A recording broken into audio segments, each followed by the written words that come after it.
So you're just starting off, getting into woodworking, you're looking at whether or not you should do some power tools or some hand tools, and really struggling, what are the 5 best things to get? Well, out on the table, I have my 5 personal favorite items if I was to start over again. These would be the things that I would get. So let's start off with one of the most crucial things. If you ever want to cut anything, which most woodworkers, you don't just want a block of wood, is a handsaw.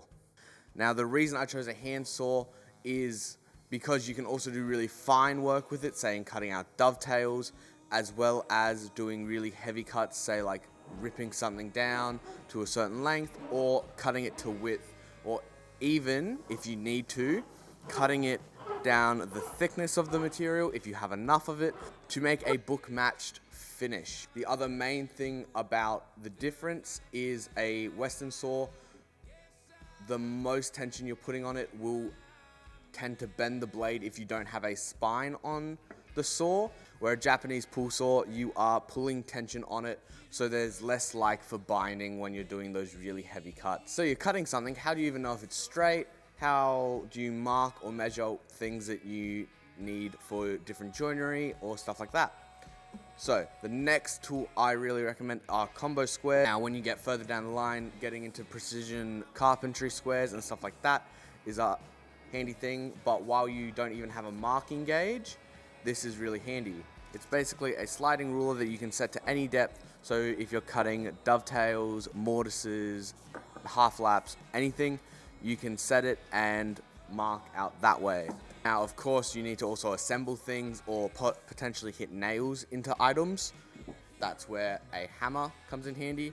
Now you can use a regular carpentry hammer with a claw on the end, or you can use one of these smaller ones, which is I think they're called half-peen hammers.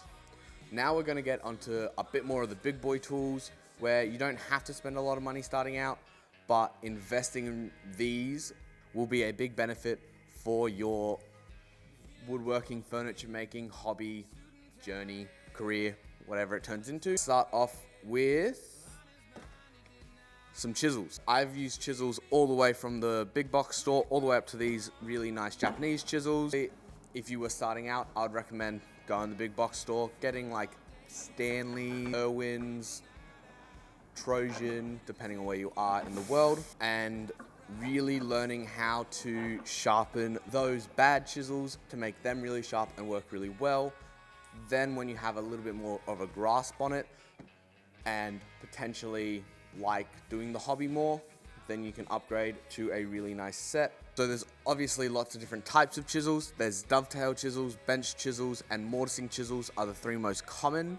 It basically just talks about how thick this edge profile is, gives you a little bit more power to transfer if you're hitting a mortise, or if you're doing dovetails, because of the steep angle of the joint, you need really fine sides of your chisel. Okay, moving on to the last thing.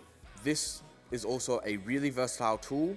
It can do jointing, it can give you chamfers, it can do a lot of things, but there's lots of different planes. So I have this really big number 8 jointer plane. I also have a small bench top plane, and I can tell you I use that bench top plane a lot more than I use this one, mainly because if you're jointing boards a lot, so you're making cutting boards by hand or you're making lots of panels by hand, this is a really good tool because it'll make sure that you don't have any divots in your work and you have that big reference face. Whereas if you're just trying to put a chamfer on something, or say you're doing some veneer work and you're just needing to trim it down, I use a little block plane and it works great. Now, what plane is best to start off with?